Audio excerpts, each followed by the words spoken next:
നമ്മളപ്പോൾ ഒരു ചെറിയൊരു അഡ്വഞ്ചർ ട്രിപ്പാണ് പോകാൻ പോകുന്നത്. നമ്മുടെ അങ്കമാലി മഞ്ഞപ്പുറയൊക്കെ അടുത്തുള്ള ഒരു തട്ടുപാറ എന്ന് പറഞ്ഞൊരു ഹയസ്റ്റ് പ്ലേസ്, ഒരു വലിയ പാറയാണ്. അതിൻ്റെ മുകളിലൊരു വ്യൂ പോയിന്റ് ഉണ്ട്. അപ്പോൾ നമ്മൾ ഇവിടെ നിന്ന് ഫുഡ് കഴിച്ചിട്ട് നേരെ അങ്ങോട്ട് പോകാനാണ്. ഇത് കറുകുറ്റി ഹൈവേയുടെ ലെഫ്റ്റ് സൈഡിലുള്ള ഒരു ഹോട്ടലാണ്.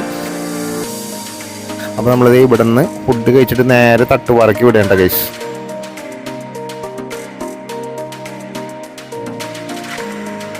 കറുകുറ്റിന്ന് ഗൂഗിൾ മാപ്പ് ഇട്ട് ഇതേ ഇവിടം വരെ എത്തിയിട്ട് ചെറിയൊരു വെള്ളച്ചാട്ടം പോലത്തെ സംഭവമൊക്കെയാണ് കാണാൻ. കനാലി എന്നുള്ള വെള്ളച്ചാട്ടം 2-3 വട്ടം വന്നിട്ടുണ്ട് ഇവിടെ. പക്ഷേ ഉണ്ടല്ലോ, നമ്മളത് പല വഴിക്കാണ് വന്നാക്കുന്നത്. പല സ്ഥലങ്ങളിൽ വരുമ്പോൾ അവിടുന്ന് ക്ലബ് ചെയ്ത് വരികയാണ്. അപ്പോൾ ഇവിടെ നിന്ന് ഗൂഗിൾ മാപ്പ് ഇട്ടത് ലാസ്റ്റ് നമ്മളെത്തി. ഇതാണ് നമ്മുടെ തട്ടുപാറ എന്ന് പറഞ്ഞ വ്യൂ പോയിന്റ്. ഒരു 1.5 വ്യൂ വേണ്ട ഗൈസ്. നമ്മൾ കുറേ വട്ടം, എനിക്ക് ഒരു 3-4 വട്ടം വന്നിട്ടുണ്ട്. പിന്നെ ഒരു ഏകദേശം ഒരു 16 കൊല്ലം മുമ്പ് വന്നിട്ടുണ്ട്. അപ്പോൾ എന്താ സംഭവിച്ചതെന്ന് വെച്ചാൽ ഇതിൻ്റെ താഴെ കാണാം. ഇതിൻ്റെ മുകളിൽ നിന്ന് ഇപ്പോൾ താഴെ കാണുന്ന സ്ഥലം ഉണ്ടല്ലോ, അപ്പോൾ അവിടെ നിന്ന് നമ്മൾ പാറയമേ കൂടി പടച്ച് ഇതിൻ്റെ മുകളിലേക്ക് കയറിയിട്ടുണ്ട്. ഇപ്പോൾ ശരിക്കും പറഞ്ഞു കഴിഞ്ഞാൽ ഇവിടെ കെട്ടിയൊക്കെ തിരിച്ച് അത്യാവശ്യം നല്ലൊരു അധികം അപകടമൊന്നും വരാത്ത രീതിയിൽ ഇതൊക്കെ കെട്ടിയൊക്കെ തിരിച്ചു വെച്ചിട്ടുണ്ട്. പിന്നെ ഇവിടെ മെയിനായിട്ട് പറയേണ്ട സംഭവം എന്ന് വെച്ചാൽ ഒന്നില്ലെങ്കിൽ അതിരാവിലെ അല്ലെങ്കിൽ വൈകിട്ട്. അപ്പോൾ സൺസെറ്റ് കാണാനൊക്കെ പറ്റിയ ഒരു സംഭവമാണ്. വൈകിട്ട് ഞങ്ങൾ അധികം നേരം നിന്നില്ല, കാരണം തിരിച്ചു പോകേണ്ട ഒരു ഇതുകൊണ്ട്. അപ്പോൾ ആ സമയം ഞങ്ങൾ പോകാറായപ്പോഴേക്കും ഏകദേശം ഒരു 6:30-6:45 തോന്നുന്നു. അപ്പോഴേക്കും ആൾക്കാർ ഇങ്ങനെ വന്ന് ഇരിക്കുകയാണ്. അല്ലാത്തൊരു വൈബ് എന്ന് വെച്ചാൽ കാറ്റൊക്കെ കൊണ്ട് നല്ല കൂളിംഗ് ആയിട്ടുള്ള കാറ്റാണ്. കണ്ട് ശരിക്കും നമ്മൾ അനുഭവിച്ച് തന്നെ അറിയണം. രാവിലെ അല്ലെങ്കിൽ വൈകിട്ട്, അതാണ് ഏറ്റവും ബെസ്റ്റ് സമയം. അപ്പോൾ ഗൈസ് നമ്മൾ ഈ കാണുന്നത് നമ്മുടെ തിരുവിതാംകൂർ രാജാവിൻ്റെ രാജമുദ്രയായ ശംഖുമുദ്ര ഉണ്ടാ കാണുന്നത്. ഇവിടുത്തെ ഈ സ്ഥലമൊക്കെ പട്ടയം അങ്ങനെ എന്തൊക്കെ അനുവദിച്ചു കൊടുത്തിട്ടുള്ള രാജാവിൻ്റെ ശംഖുമുദ്ര. പിന്നെ ഇതിൻ്റെ ഈ പാറക്കെട്ടിൻ്റെ താഴെ ഉണ്ടല്ലോ തോമാശ്ലീഹ വന്ന് താമസിച്ചു, വന്ന് ഒളിച്ചിരിക്കാൻ പറ്റിയ ഒരു ഗുഹയുണ്ടായിരുന്നു ശത്രുക്കളിൽ നിന്നൊക്കെ രക്ഷപ്പെടാൻ പഴയ കാലത്ത്. അപ്പോൾ ആ തോമാശ്ലീഹ തങ്ങിയ ഒരു ഗുഹയാണ് ഇതിൻ്റെ താഴെ ഉള്ളത്. അങ്ങോട്ടേക്ക് ഇറങ്ങാൻ കുറച്ച് പണിയാണ്, എന്നാലും നമ്മൾ സാഹസികമായി ഇറങ്ങി. അപ്പോൾ നമ്മൾ ക്യാമറയൊക്കെ പിടിച്ചാണ് ഇറങ്ങിയത്. നമ്മൾ 2-3 വട്ടം വന്നിട്ടുണ്ടെന്ന് പറഞ്ഞല്ലോ, നമുക്ക് അത്യാവശ്യം സ്ഥലത്തെ പറ്റി നല്ല പരിചയമുണ്ട്.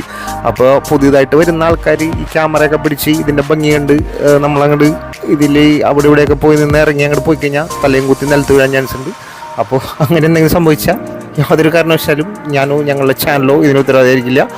സ്വന്തം റിസ്കിൽ പോകേണ്ടതാണ്, എല്ലാവരും സൂക്ഷിക്കുക. ഇപ്പം അത്യാവശ്യം കൈ ഇങ്ങനെ കെട്ടിയിട്ടൊക്കെ ഉണ്ട് സൈഡിലൊക്കെ വീഴാണ്ടിരിക്കാൻ വേണ്ടിയിട്ട്. അപ്പോൾ നമ്മൾ ഒരു കേട്ടവാതി ക്യാമറയൊക്കെ തൂക്കിയെടുത്ത് ഓടാൻ പറ്റിയ സ്ഥലമല്ല. അത്യാവശ്യം ഡേഞ്ചറായിട്ടുള്ള ഇറക്കങ്ങളും കുത്തനെയുള്ള പാറക്കെട്ടൊക്കെയാണ്. അപ്പോൾ വളരെ സൂക്ഷിച്ചൊക്കെ ഇറങ്ങണം. അങ്ങനെ നമ്മൾ ഇതേ ദുർഘടമായ പാതയിലൂടെ തോമാശ്ലീഹ താമസിച്ചു എന്ന് പറയുന്ന ആ ഗുഹയുടെ അടിയിലെത്തിയാക്കിയാണ്. ഇവിടെ വന്നിട്ട് മുകളിലേക്ക് വെക്കുമ്പോൾ പേടിയാവട്ടാ. നമ്മൾ ഇത്രയും ദൂരം ഇറങ്ങിയപ്പോൾ ഒരു അറിയില്ല. ഇതാണ്ട ഗുഹ. ഇതിൻ്റെ അകത്തേക്കൊന്നും അങ്ങനെ കയറാനൊന്നും പറ്റില്ല. അത്രയും നമ്മൾ പുറത്തുനിന്ന് കുറച്ച് ഈ ഒരു അകലത്തിലുള്ള വീഡിയോസാണ് എടുത്തത്. പിന്നെ ഇനി ഇതിൻ്റെ മുകളിലേക്ക് തിരിച്ചു കയറാന്നുള്ളത് ശ്രമകരമായ ഒരു പരിപാടിയായിരിക്കും. ശബരിമല കയറണമെന്നുള്ളത് വേണ്ട, അതിൻ്റെ അങ്ങേപ്പുറത്തെ റിസ്ക്കാണ്. അപ്പോൾ ഗുഹയുടെ വീഡിയോസൊക്കെ എടുത്ത് നമ്മൾ അതിൻ്റെ ഉള്ളിലേക്കൊന്നും പോയില്ല കേട്ടോ. എന്തായാലും പുരാതനമായ ചരിത്ര പ്രാധാന്യമുള്ളൊരു സ്പോട്ടാണ്. ഇവിടം വരെ ഇറങ്ങി നമുക്ക് വല്ലാത്തൊരു എക്സ്പീരിയൻസാണ്. നമ്മളിനി ഇതേ തിരിച്ച് കയറുന്ന വീഡിയോസ് കണ്ടാൽ മനസ്സിലാവും. ദുർഘടമായ പാറക്കെട്ടുകളാണ്. നമ്മൾ വളരെ ശ്രദ്ധിച്ച് കയറണം, കെയർഫുള്ളായിരിക്കണം, അല്ലെങ്കിൽ നമ്മൾ തലയും കുത്തി താഴെ കിടക്കാൻ ചാൻസ് ഉണ്ട്.